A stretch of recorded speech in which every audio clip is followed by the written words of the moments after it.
On va prendre d'abord Ecclésiaste 4, verset 17. Ecclésiaste 4, verset 17. Oui. Prends garde à ton pied. Uh-huh. Lorsque tu entres dans la maison de Dieu, Oui. approche-toi pour écouter, Mhm. plutôt que pour offrir le sacrifice des insensés, Alléluia. car ils ne savent pas ce qu'ils font. Ils ne savent pas qu'ils font mal. Voilà. Car ils ne savent pas qu'ils font mal. Merci beaucoup.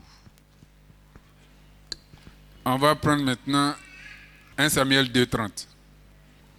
C'est pourquoi, voici ce que dit l'Éternel, le Dieu d'Israël. Oui. J'avais déclaré que ta maison et la maison de ton père Oui. marcheraient devant moi à perpétuité. Oui. Et maintenant, dit l'Éternel, loin de moi, Oui. car j'honorerai celui qui m'honore, mais ceux qui me méprisent seront méprisés. Alléluia. J'honorerai. Il dit, j'avais dit que toi et la maison de ton père, vous êtes bénis. Vous n'allez jamais manquer de sacrificateurs qui me servent devant moi, car c'est un honneur, c'est une grâce. Mais maintenant, loin de moi, parce que j'ai vu votre attitude, votre comportement, toi, tes enfants, et moi-même qui avais promis, qui avait dit, je reviens sur ma parole. Qui dit Dieu ne revient pas sur sa parole? Je reviens sur ma parole pour dire, c'est fini pour vous, pour toi et ta famille, la maison de ton père, car moi, Dieu, j'honore celui qui m'honore. Prends Jérémie 48. Jérémie 48, le verset 10. Maudit soit celui qui fait avec négligence l'œuvre de l'Éternel. Maudit soit celui qui éloigne son épée du carnage. Alléluia. Amen. Maudit soit celui qui fait avec négligence l'œuvre de l'Éternel.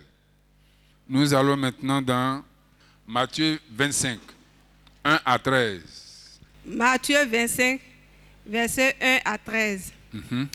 Alors le royaume des cieux sera semblable à 10 vierges qui, ayant pris leur lampe, allaient à la rencontre de l'époux.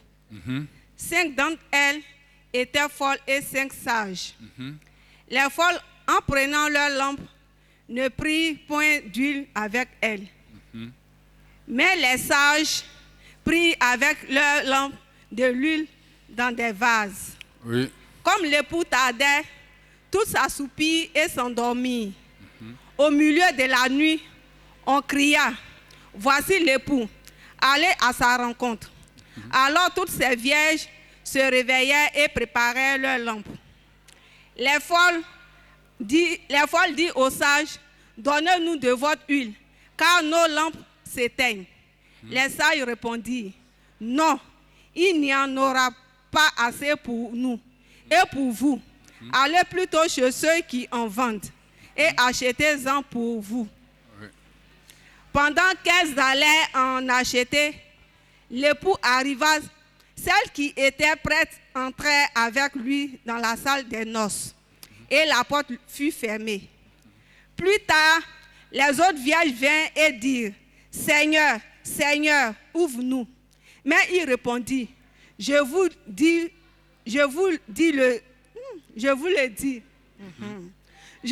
dis en vérité, je ne vous connais pas.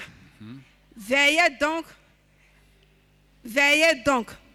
puisque vous ne savez ni le jour ni l'heure. Alléluia. Merci beaucoup. On va maintenant terminer par 1 Samuel 13, 5 à 14. 1 Samuel 5, 13 à 14. Qui veut lire pour nous? 1 Samuel, le chapitre 13, le verset 5. Les Philistins s'assemblèrent pour combattre Israël. Ils avaient des chars et 6000 cavaliers. Et ce peuple était innombrable comme le sable qui est au bord de la mer. Il vint camper à Michmash et l'orient de Beth-Aven. Les hommes d'Israël se virent à l'extrémité, car ils étaient serrés de près, et ils se cachèrent dans les cavernes, dans les buissons, dans les rochers, dans les tours et dans les citernes. Et il eut des Hébreux qui passèrent le Jourdain pour aller au pays de Gad et de Galad. Saul était encore à Gilgal, et tout le peuple qui se trouvait auprès de lui tremblait. Il attendit 7 jours, selon le terme fixé par Samuel, mais Samuel n'arrivait pas à Gilgal, et le peuple se dispersait loin de Saul. Verset 9. Alors Saül dit, « Amenez-moi l'holocauste et les sacrifices d'action de grâce. » Et il offrit l'holocauste. Comme il achevait d'offrir l'holocauste, voici, Samuel arriva, et Saül sortit au-devant de lui pour le saluer. Samuel dit, « Qu'as-tu fait » Saül répondit, « Lorsque j'ai vu que le peuple se dispersait loin de moi, que tu n'arrivais pas au thème fixé et que les Philistins étaient assemblés à Michmash, je me suis dit, les Philistins vont descendre contre moi à Gilgal et je n'aurai pas imploré l'Éternel. C'est alors que je me suis fait violence et que j'ai offert l'holocauste. » Samuel dit à Saül, « Tu as agi en insensé. Tu n'as pas observé le commandement que l'Éternel, ton Dieu, t'avait donné. L'Éternel aurait affermi pour toujours ton règne sur Israël. Et maintenant, ton règne ne durera point. L'Éternel s'est choisi un homme selon son cœur, et l'Éternel l'a destiné à être le chef de son peuple, parce que tu n'as pas observé ce que l'Éternel t'avait recommandé. » Puis Samuel se leva et monta de Gilgal à Gibéa de Benjamin. Merci. Merci. Que le Seigneur te bénisse. Je ne vais pas passer à côté ce matin. Je vais te parler de ton attitude de retard. De retard. Retard. On a lu un passage où Dieu dit, fais garde, prends garde à la manière dont tu mets les pieds dans sa maison. Il faut rentrer comme il te demande pour bien agir. Sinon, tu fais le sacrifice des insensés. Et ceux qui font ça, ils ne savent pas qu'ils font mal. Il dit tu fais, mais tu fais mal.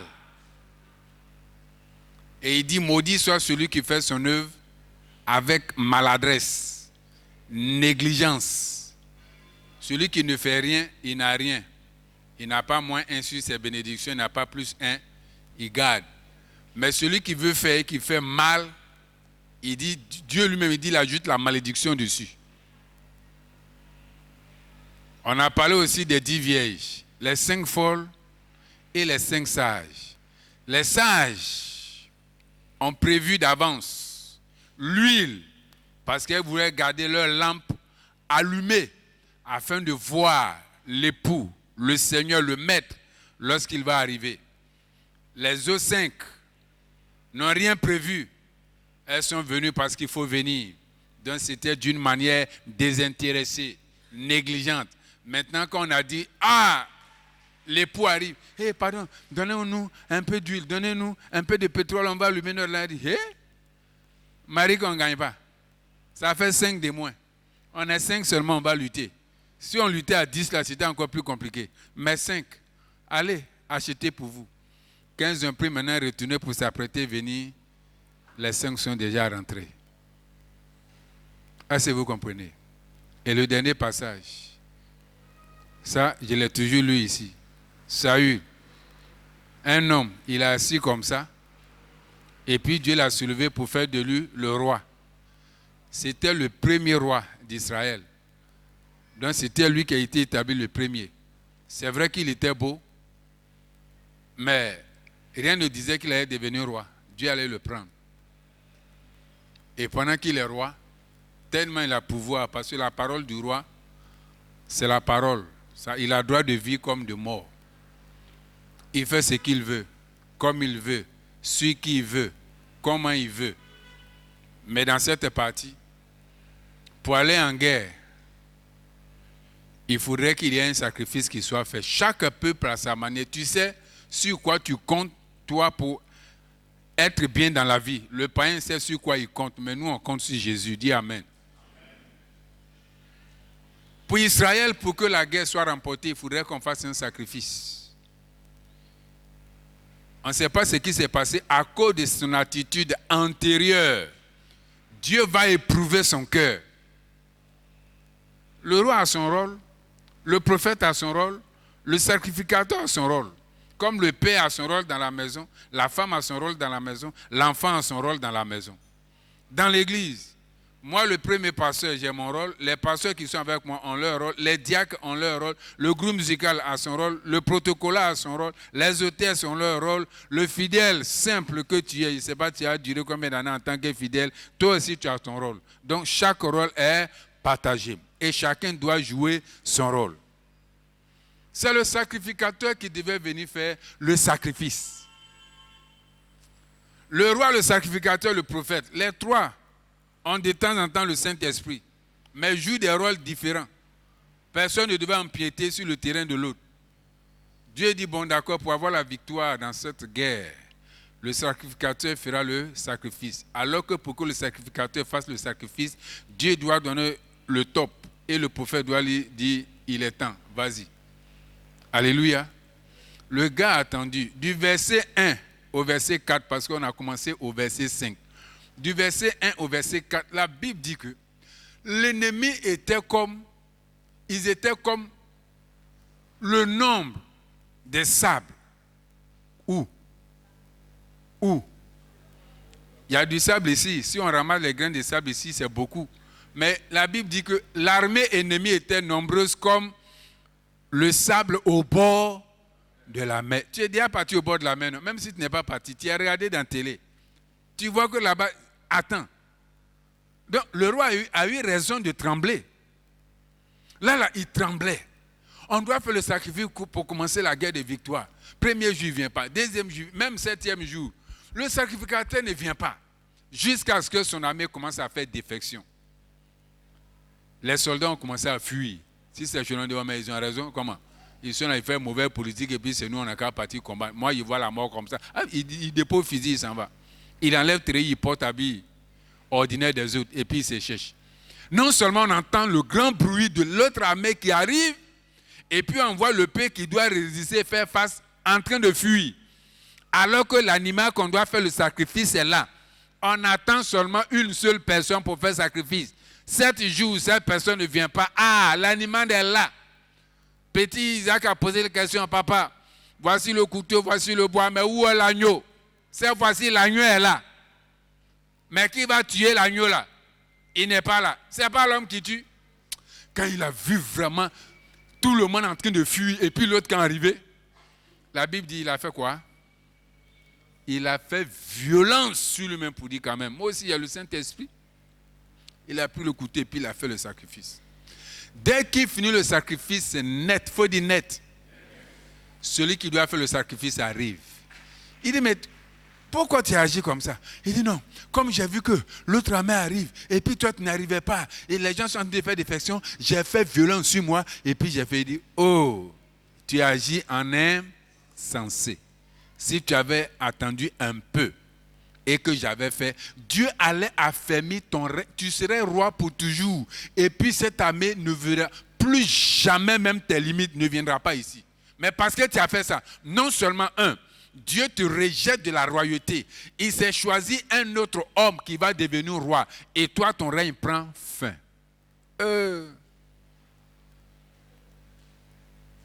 Si c'était toi qui étais dans cette situation, tu allais faire comment? Tu es sûr que tu n'avais pas fait comme Saül? Quelque part, Saül a eu raison de faire ça parce que c'est un homme. Alléluia. C'est un homme. Mais Jésus a dit à Pierre, le grand Pierre, arrière de moi, Satan. Tu n'as que des pensées humaines. Est-ce que Pierre n'est pas un homme? S'il n'a pas eu pensée d'animal, qu'il a eu pensée des hommes, là, c'est pas bon. Dieu est en train de dire, quand tu marches avec moi, tu dois marcher selon moi et non plus comme les hommes. Saül a fait violence sur lui-même. Pourquoi? Parce qu'il a eu l'impression que le sacrificateur ne venait pas. Il tardait et il est arrivé en retard. Je vais te poser la question. Est-ce que tu peux te mettre à la place de maman Sarah, qui a eu la promesse qu'elle attendait pour avoir un enfant? Jusqu'à on dit, elle a entendu jusqu'à tout ce qui en est ne fonctionne pas. Pourquoi? Parce que Dieu venait en retard. Elle a dit à son mari, il faut t'appuyer sur la tradition. Lui aussi, à cause du retard de Dieu, il allait s'appuyer sur la tradition. Ils ont fait un enfant qui nous fatigue jusqu'à aujourd'hui, nous tous. Nous tous. Il faut dire au monsieur qui est assis à côté de lui, il ne faut pas faire enfant dehors. Enfant, tu fais dehors, là, il fatigue trop. Parce que Dieu, ils ont l'impression que Dieu vient en retard. Je te demande, quand tu es en train de demander quelque chose à Dieu et puis ça tarde là, quelle est ton attitude? Quelle est ton attitude? Quand toi-même tu as l'impression que Dieu vient en retard dans ta situation là, je n'ai même pas besoin de te poser des questions. À cause du retard de Dieu, tu sais ce que tu as fait dans le secret et puis ça te crée des problèmes. Nous les pasteurs, tes frères, tes soeurs en Christ ont prié, Seigneur, mais le frère là, il aime très Dieu. La sœur, elle est bien, mais Seigneur. Toi seul, tu sais, nous on est en train de dire Seigneur, Seigneur. À cause du retard de Dieu, tu allais faire quelque chose que tu ne devais pas faire. C'est en train de créer des soucis. Juste te dire, lorsque Dieu vient, ou bien Dieu semble en retard dans ta situation là, quel est l'état de ton cœur? Actuellement, tu es en train de chercher quelque chose. Peut-être que ça devait se passer depuis 2 ans, 3 ans en arrière. Ça ne vient pas. Quelle est ta relation à cause de ça vis-à-vis de Dieu? Le retard. Le retard crée la pression. Ça fait que tu fais violence sur toi-même. Et quand tu fais violence, tu ne fais pas violence pour la bonne chose. La violence que tu fais là, ça tombe toujours dans la négativité. Regarde quand Dieu vient en retard. On chante pour dire Dieu n'est jamais en avance. Dieu n'est jamais en retard. Quand on presse ça, on te dit, depuis moi je devais avoir ça là. Voici, je suis dedans. Quand Dieu semble en retard là, qu'est-ce que tu éprouves? Je sais que tu ne peux pas me répondre. Mais je peux te dire, quand toi, Dieu sait qu'on a dit ici que le culte c'est à 8h30, et puis tu viens à 8h31, 35, 9h, 10h15, tu crois que ça n'agit pas sur toi? Tu penses que ça n'agit pas sur toi? Maudit soit celui qui fait l'œuvre de Dieu avec négligence. Prends garde à la manière dont tu mets les pieds dans la maison de Dieu. Ici, Dieu sait qu'on a signé que c'est 8h30. Avant 8h30, tu es en avance. Après 8h30, tu es en retard. Il peut avoir des circonstances qui peuvent te mettre en retard 1 fois, 2 fois, 3 fois. Mais quand toi-même, c'est ton attitude de venir en retard, c'est ce que Dieu appelle la négligence. Tu me comprends? On dit 8h30. Et toi, tu viens à 9h. C'est moi qui dois te le dire. Ce n'est pas quelqu'un d'autre. Quand tu fais, je dis, je te comprends. Je ne te comprends plus. Quand Dieu va appeler là, c'est moi qui va appeler ici, ce n'est pas toi. C'est moi qui dois te mettre sur l'éducation biblique. Alléluia. Sur l'éducation biblique. Non seulement tu dois être ponctuel à l'heure, et tu dois être assidu. Il y a des gens même qui tirent les queues du dimanche. Ils tirent jusqu'à ce qu'ils arrivent ici un jour. Et puis ils s'en vont. Erreur. Si un frère a appelé pour dire, mais, ma soeur, on ne t'a pas vu dimanche. Ah bon? C'est dimanche, moi tu ne m'as pas vu. Ça fait 4 dimanches, c'est maintenant que tu m'as... Comme s'il a raison. Et donc tu viens quelques dimanches de temps en temps. C'est parce que Dieu nous a donné la vie qu'on le sert. Est-ce qu'il te donne le souffle là de temps en temps? Cette semaine, il te donne. Et puis la semaine prochaine, il te tue. Tu es couché dans la chambre. La semaine prochaine, et puis il te donne. Ce n'est pas à cause des bénédictions qu'on vient louer le Seigneur, je vous en supplie. Non. C'est à cause de la vie qu'il a gardée en nous. Et que le premier jour de la semaine nous a trouvé que nous venons dans sa maison. Change ta manière de faire. Pour que Dieu te bénisse, il n'a pas besoin d'action d'éclat. Il dit, l'obéissance vaut mieux que le sacrifice. Saül allait tomber dedans. Il n'a pas pu obéir. Il allait sacrifier. Il croit que c'est le sacrifice qui va le bénir. Tu crois que peut-être c'est 2 heures de temps que tu peux passer. Comme on finit à midi, même si tu viens à 10 heures, tu as fait 2 heures de temps. Non, il dit non, c'est l'obéissance. J'ai dit d'attendre le sacrificateur. Qu'il vienne en l'heure ou en retard, attends-le. Parce que c'est moi qui lui donne le top départ. Tu ne sais pas si c'est en venant à 8h30 qu'un ange met quelque chose sur ton front pour que le propre qui est sur toi, quand on te voit, tout le monde te fuit, s'enlève. Pour que les portes soient ouvertes devant toi toute la semaine, tu ne sais pas. Mais toi, tu as calculé. Non, quand on va vite, il faut qu'on te mette devant, je ne vais pas. Non, quand tu vas vite, le groupe musical ne chante pas bien. Non, à partir de 9h15, là, c'est chaud. Viens le mettre ton fils ici. Et Dieu se trouve dans les moindres choses. Alléluia. Et il se trouve dans les moindres choses. L'obéissance vaut mieux que le sacrifice. Maudit soit celui qui fait le avec négligence. Mieux vaut ne pas être chrétien que d'être chrétien et puis de jouer à ta vie chrétienne. Est-ce que tu me comprends? Ne fais pas comme tu veux. La Bible dit que quand tu viens en retard, là, il dit ils ne savent pas qu'ils font mal. C'est vrai, ils sont partis, mais de la mauvaise manière. Tu vas venir, tu vas prophétiser, tu vas chanter, tu vas louer, tu vas prêcher. Mais tout ce que tu es en train de faire, Dieu ne regarde pas. Il regarde à comment tu es rentré. Alléluia. Quand tant de témoignages arrivent, quand les autres rendent leurs témoignages, ce sont des témoignages ordinaires. Mais quand toi tu rends pour te dire, mais Dieu il est puissant. Tout le monde est captivé par ton témoignage. Mais quelle est ton attitude? Comment tu es rentré? Qu'est-ce que tu es en train de faire là? Je vous demande pardon. Imaginez-vous maman Sarah, quand elle attendait un enfant, puis Dieu semblait en retard. Imaginez-vous les hommes de la Bible, quand ils étaient en train d'attendre, et Dieu semblait en retard. Regarde toi-même, il y a un travail que tu dois avoir, un emploi que tu dois avoir, un concours que tu dois gagner.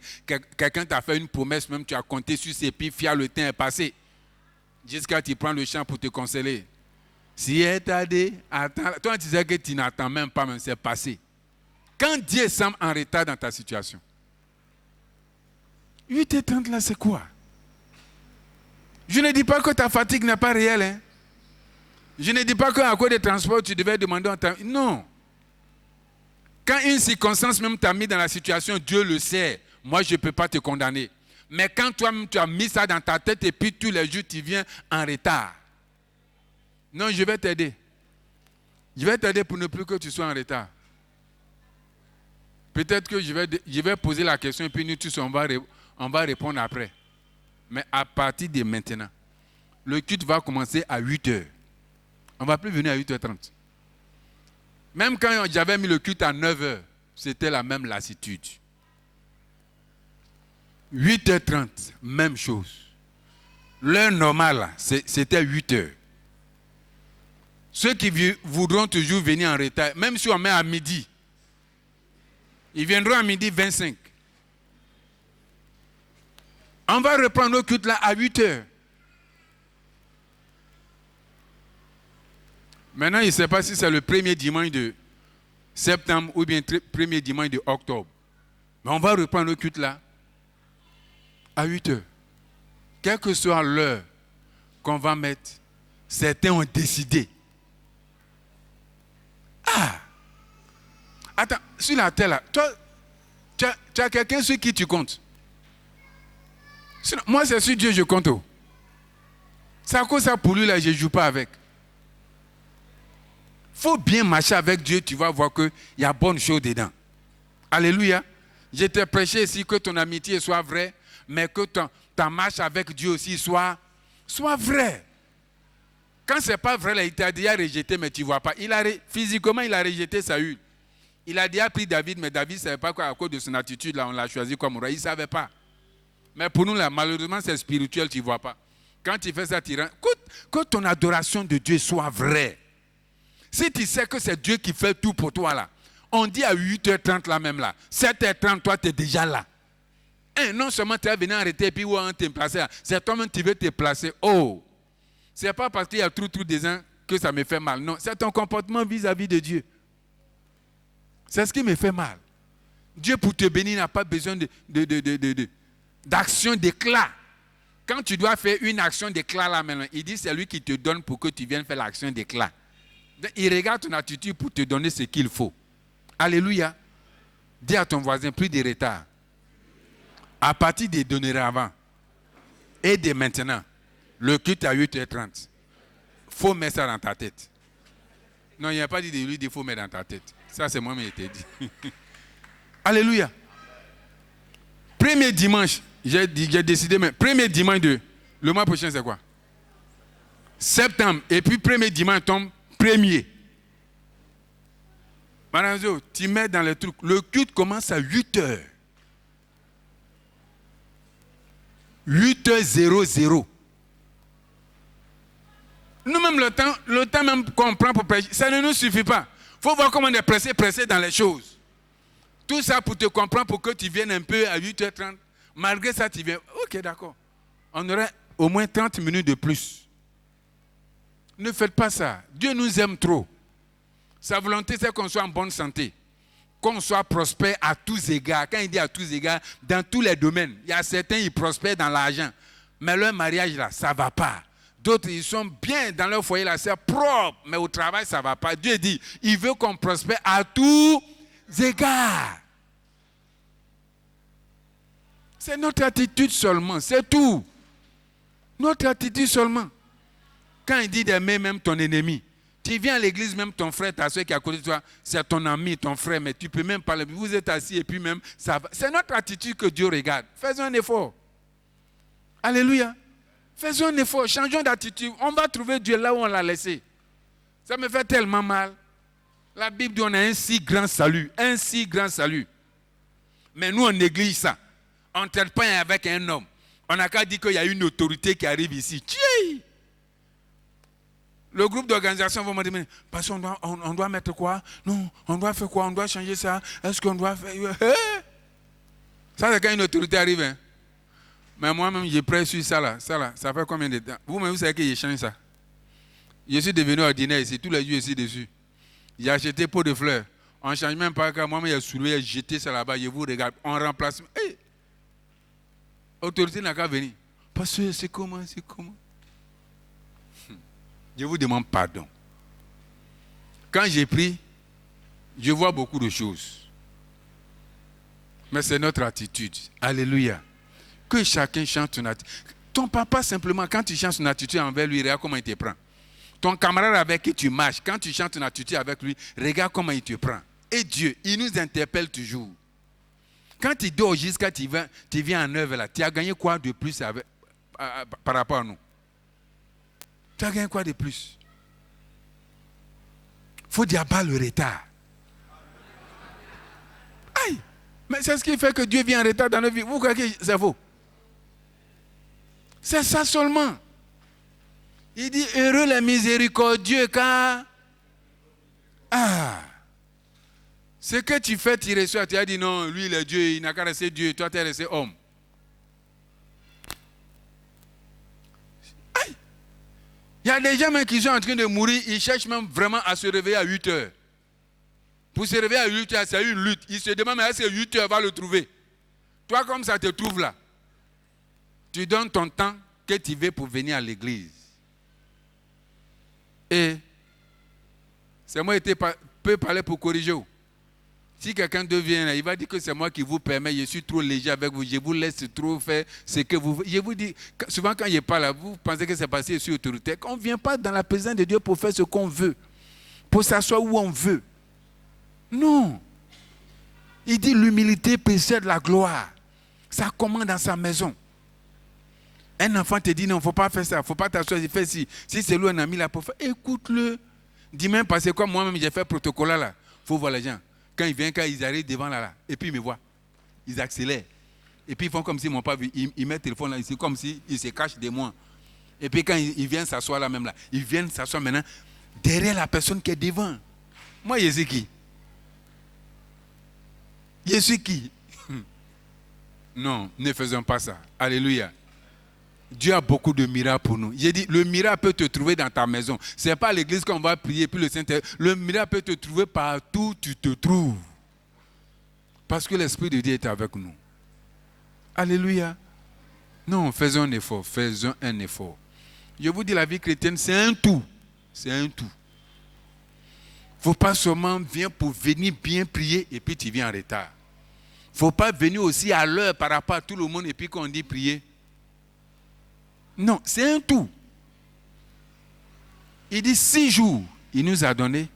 Un seul jour pour nous. Et regarde, 6 jours même, tu dois beaucoup travailler et puis tu es fatigué. Regarde comment tu es à l'heure. Et regarde pendant les 6 jours là, regarde comment tu vas à l'heure au travail. Et puis un seul dimanche où si tu as raté, tu ne peux plus rattraper 4 août 2024. Si tu as raté ça, tu ne peux pas rattraper là. Le seul jour là, tu vas venir en retard, faire ce que tu veux, et puis tu vas dire, tu es parti à l'église. Non, réfléchissons. Réfléchissons. Quand nous venons, on ne vient pas pour Dieu, on vient pour nous-mêmes. Et c'est ce que nous faisons là qui nous est retourné. Qui nous est retourné. Donc à partir d'aujourd'hui, je t'exhorte, alléluia, à être à l'heure. Sois à l'heure, pardon. Après le culte, tu as tout le temps d'aller rendre visite, de faire ce que tu veux. On a mis à 8h. 8h midi là, c'est 4 heures de temps. Même si j'ai débordé à midi 30, ça te fait quoi? Si Dieu a débordé dans ce qu'il veut te donner là, tu ne seras pas content. Mais j'ai fait l'effort de respecter le temps. Un effort. Ceux même qui sont là, ils ne sont pas parce qu'on leur donne le micro là. Et même ça, le micro, quand tu as attrapé là, tu n'as pas envie de laisser. On ne sait pas ce qu'il y a dedans, mais quand tu as pris là, tu n'as pas envie de laisser. Mais on s'est mis dans un carnaval parce qu'on sait que le monde aujourd'hui est soumis vraiment à beaucoup de pression où il faut tout programmer. Donc on essaie de faire l'effort. Sinon, l'heure du Saint-Esprit là, je connais ça aussi. Hein. Qui était dans une église où l'église a c'est l'heure du Saint-Esprit. On commence à 7h30. Si le Saint-Esprit dit c'est 17h, c'est 17h. On a fini de faire offrande tous et puis il est là, il dit tu es là, tu es là, tu es là. Et puis bon, on va prier, on va prier, on va prier. On connaît tout ça. Mais si Dieu, nous on a dit à Dieu ici c'est 8h midi, Dieu sait qu'au ciel c'est scellé 8h midi. Donc faisons l'effort. Faisons vraiment l'effort. Il y a des églises ici qui commencent à 7h30. Il faut aller là-bas à 7h30, c'est rempli. Maintenant, je suis allé distribuer quelques cartes de mariage. Je suis arrivé dans une église à 7h30 là. Église Legbé, d'après les jeunes. Rempli comme ça.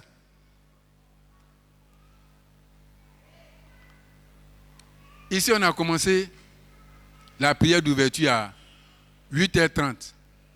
8h30, je venais de donner mes invitations quelque part là. Donc, j'étais à l'entrée. J'ai pris mon temps pour compter. C'était le plus gros nombre où on prenait pour commencer à 8h30. 26. À 8h30, on était 26. Ça, c'est le plus gros. Hein. Sinon, d'habitude, 8h30 là. Groupe musical, les pasteurs, peut-être que c'est 12. Dis à ton voisin, 8h30, tu étais où? Même si tu es en retard, il faut lui demander.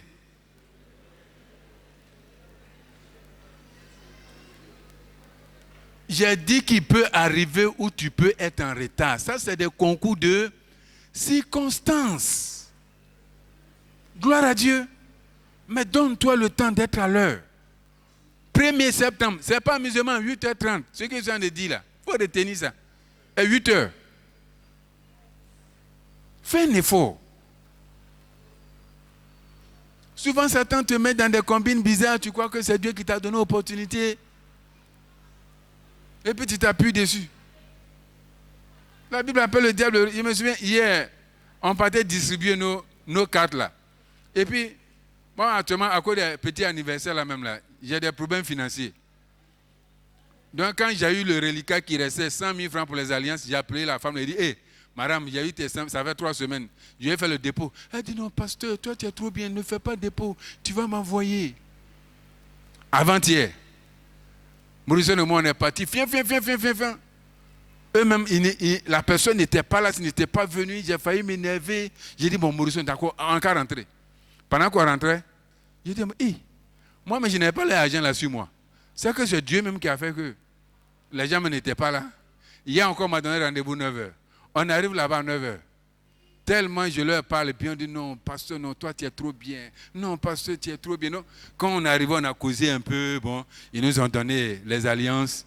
On a continué à Benjerville pour eux. J'arrive ici. Non, on était en route. Moi aussi, on était en route, non, c'est quand on est arrivé ici.